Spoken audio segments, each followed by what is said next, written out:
Sir अभी आपने कहा कि ज्योतिष और आयुर्वेद को मिलाया, ये क्या है, आप वो उस पर रोशनी डालिए सर।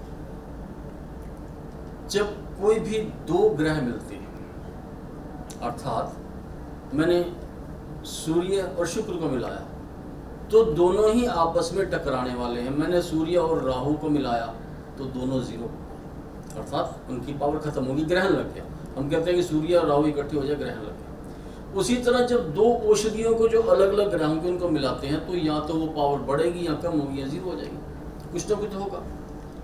तो यही हम चेक करते हैं ज्योतिष और आयुर्वेदा में कि दो जड़ी बूटियों या दो से ज़्यादा जड़ी बूटियों को इकट्ठा मिलाने से पावर क्या बनती है और उसका प्रयोग हम किस स्थान पर कर सकते हैं। अर्थात किसी न किसी ग्रह की पावर बढ़ेगी और वो ग्रह कहीं ना कहीं तो बॉडी में असर करेगा, या कम होगी तो उसका असर शून्य हो जाएगा।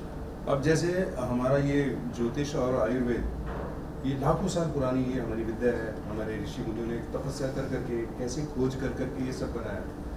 और अगर आप ये ऐसा बता रहे हैं कि इनको मिलाकर किस ग्रह का कितना प्रभाव है, उस हिसाब से आप मेडिसिन बना रहे हैं, तो इससे पहले भी क्या इस तरह का प्रयोग हुआ है?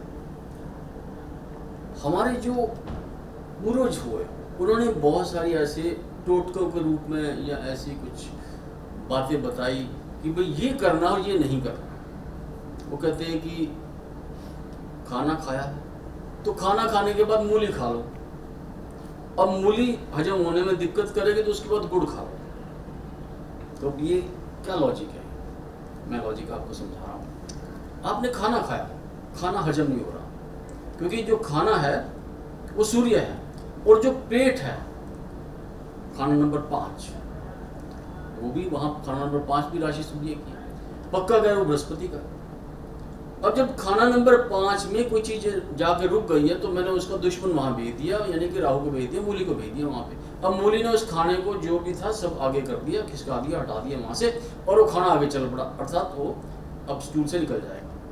लेकिन मूली को हजम करना या मूली का उस पंचम भाव में डालना जो उसके दुश्मन का ग्रह है वो रखना ठीक नहीं। तो उसके लिए गुड़ को भेजा गया। बुजुर्ग ये कहते हैं कि मूली के बाद गुड़ खा लो, मूली हजम हो जाएगी। तो गुड़ कौन है? सूर्य है।